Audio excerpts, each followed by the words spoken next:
Super 5 has all the chicken you crave. You can choose from the spicy or homestyle chicken sandwich.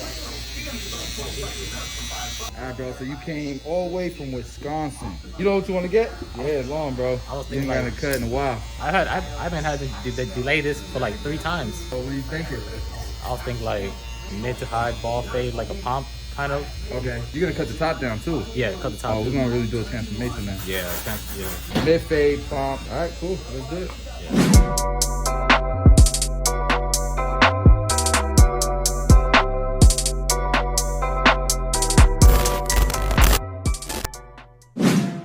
YouTube, look at this man's hair. I didn't know it was that long till he let it down.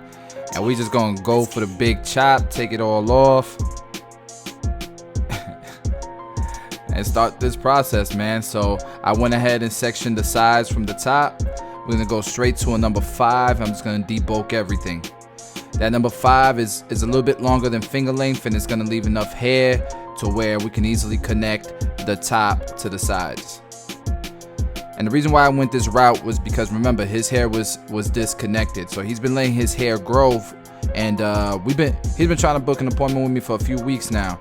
So I'm grateful he had patience and he waited, and we're gonna make this happen. So now I'm going with the grain, and I was just kind of softening that ridge up. And now we can go ahead and cut the top. So I'm gonna start with a profile section in the middle, and that's gonna determine my length. And so we're gonna leave it a little long just because he's going from such a long length. I didn't want to overdo it and cut it too short, right? But this is gonna be long enough to where he could rock that pomp that he's looking to rock. And we're taking 1/2 inch to inch sections, little by little, using the previous guide to make sure that our cut is even.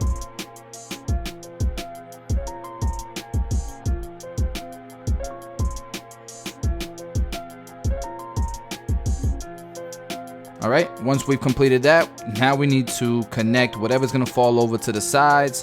We don't really want to disconnect it. So I'm taking little sections from the round of the head over, because typically that's what gravity is gonna make fall over, and we're just making sure that we're connecting it all the way through. Taking 1/2 inch to 1 inch vertical sections in the back, and just doing block graduation here on the sides. And now we're connected. So we can go ahead and start to blow dry the hair and prepare it for that blurry fade.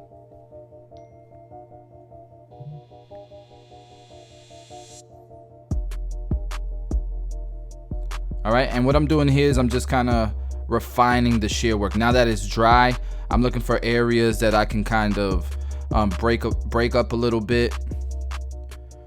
And I'm cutting about 1 inch to 1.5 inches into the hair to go ahead and thin it out a bit. All right, so let's go ahead and start the fade. So I'm starting with my blade all the way open. I'm using the wall seniors with the Filthy Mod blade.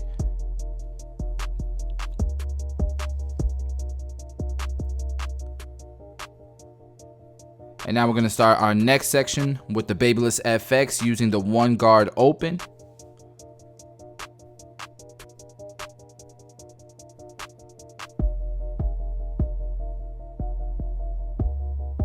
All right, next step is my 2 guard all the way open.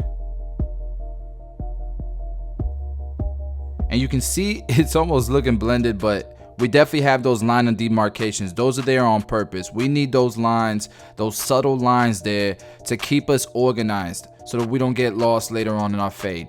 So now we have our number 3 guard and it's all the way open. And we're gonna close it as needed until, you know, we can have it blended.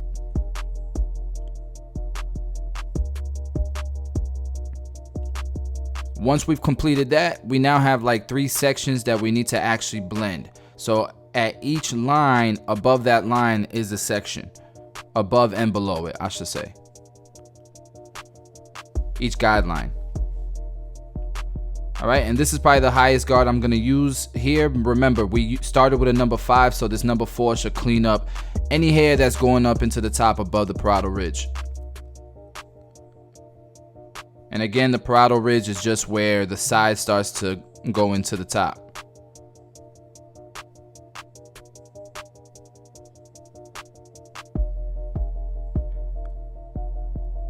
And now we're gonna go ahead and bald the bottom out.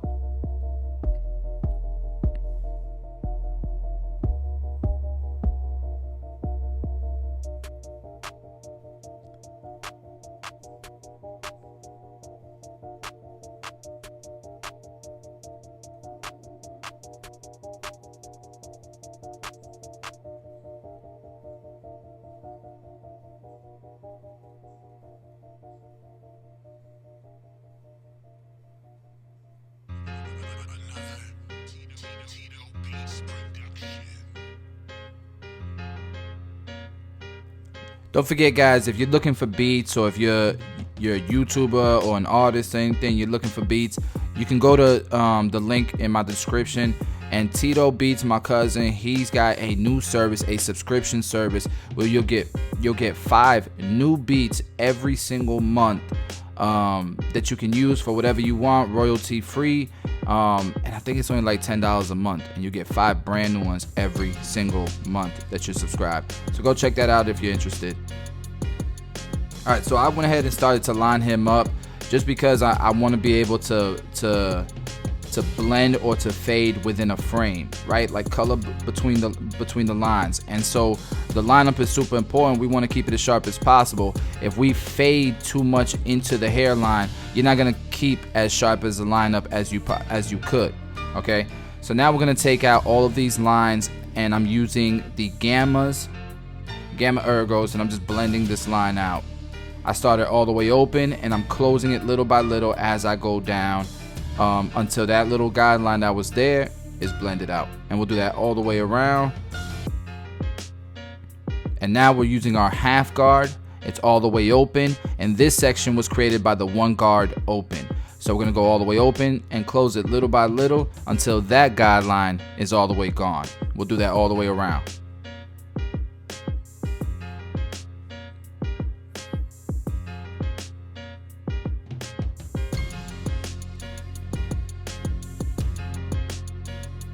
Damn, I used like 50 clippers in this tutorial. Now I'm using about seniors.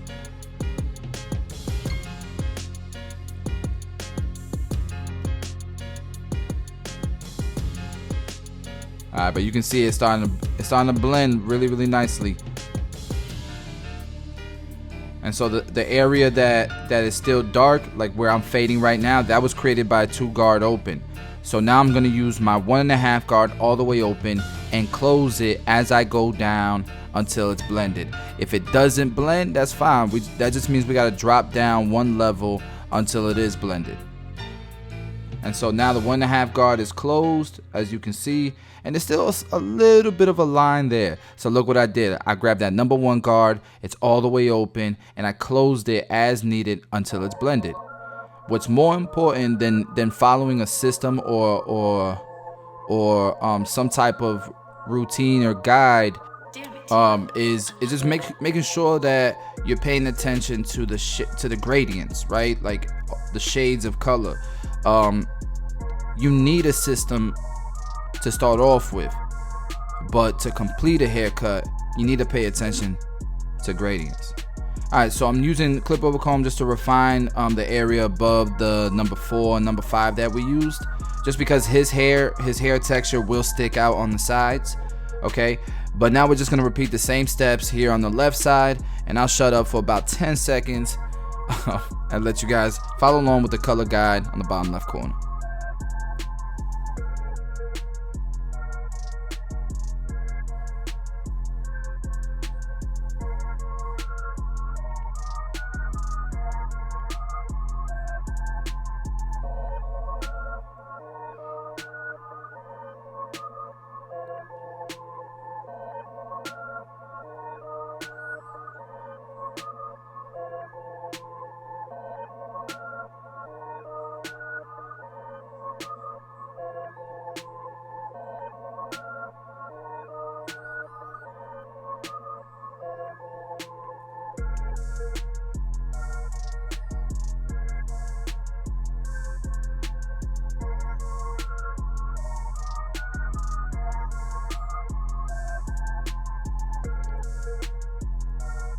You know what, guys, since we're just watching right now with no explanation, one of the things I wanted to touch on was that last tutorial I dropped. It's doing numbers. Like, it's at 61,000 views in 3 days. That's the best. That's the best one of my videos has ever done ever. So I really appreciate the support and the love on that video. It was a little bit of a controversial video because it's really tough for a barber who does videos and doesn't do any like editing or lighting or have any special equipment. I do these tutorials with my phone, so it's really hard to compete with an Instagram quality photo that clients bring in. But if you're coming up in this industry, and all my barbers know this, I get a lot of viewers when a video does that type of numbers. It's not just barbers watching it, it's definitely, you know, the consumers that are watching it as well. And what people don't really understand is, especially customers, is you could do the same haircut on 100 different people, and that same haircut, the same steps, the same length, the same guidelines will look different on all 100 people because of hair texture, because of people's head shapes. There's so many variables to cutting hair, and that's why it takes years to be good at this craft. And that's why you never stop learning in this craft. And so in that video, a lot of people, you know, they said that wasn't the same cut he wanted. Same steps I would have done for any crop top, any haircut. The difference is that we just added some volume in the front. I wanted to show his hairline. He had a nice hairline, didn't have a small forehead. But if he wanted to, he could just comb his hair down, put some texture powder or some clay, mess it all up, and he'd have a crop top. As a matter of fact, if you do a crop top with a decent enough length fringe, all you're doing is creating a squared shaped haircut. You could style a crop top into a comb over. You can style a crop top into a comb over. It is the exact system that I would use for a comb over, minus the disconnection on one side. And even then, you can still do a comb over with a crop top if the length is long enough. And I'll try to show you guys in a later video exactly what I'm talking about. But that's enough of my little rant on that last video. Love y'all, and I appreciate the support on that video. Alright, so he wanted to take off his beard, and so we're just gonna do the goatee, mustache, and the goatee. Anytime I do the mustache area, I gotta use Tomb 45 shave gel. You can get it at tomb45.com. It's just a much more comfortable experience for your client, and afterwards they won't feel so much of that like razor burn. You know what I mean? All right, and we're gonna use indestructible clay to style his hair. I didn't really have any slick pomade. And if you notice, I talked him into growing out his hairline.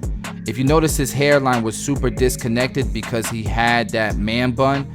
And I told him, look, it's about 1 inch long now. Give it a few months, and it's not gonna catch up to what you have now, but it will blend in. So I didn't shave that down, and you can see how it looks. It doesn't look too bad. As long as he has product in it, he's gonna go through a little bit of an ugly stage. But guys, this is the cut. You guys saw the before, this is the after. Let me know if I did the right thing with the hairline. I don't think it would have looked good if we shaved it down again. Love y'all, appreciate y'all, and I'll see you on the next video.